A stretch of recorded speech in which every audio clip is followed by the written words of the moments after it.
Għandna l-ikbar unuri li ħadna fi żmien Gvern Nazzjonalista. Kompla diskors negattiv u diviżiv f'attività politika tal-Partit Nazzjonalista f'Ħalbalzan.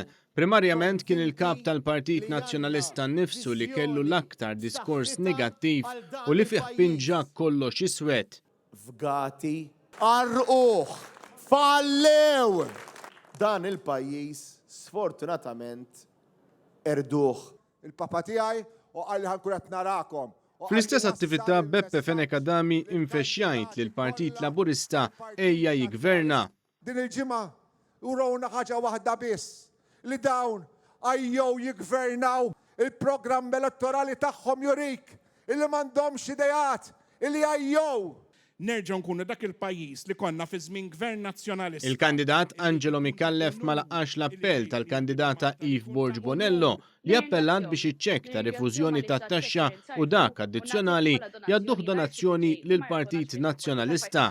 Il-bieraħ meta wasalt lura d-dar wara li kont qed nagħmel il-house visits f'Birkirkara, sibt envelope jistennini u ftaħt dal-envelope.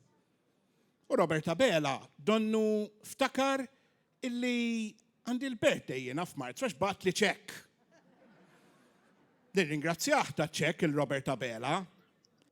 Il-kandidata Ġuli Zara spiċċat tajt li jekk tivvota lil Partit Laburista ma tkunx qed taħseb moħħok. Jiena dan ngħidilkom fis-26 ta' Marzu, sinjuri, aħsbu b'moħħkom.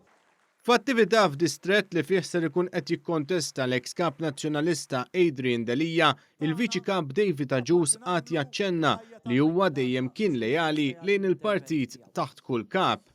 Jiena dejjem nibqa' lejali lejn il-Partit Nazzjonalista immexxi minn kull kap ta' dan il-partit ikun min ikun kap tal-partit.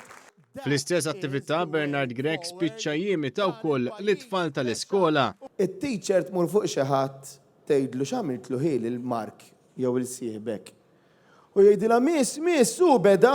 Fl-aħħar tad-diskors Bernard Grek għażel li jsellem lil kull kandidat iżda hawnhekk tlon kellu jfittex il-karta biex jaqra simhom. Flimkien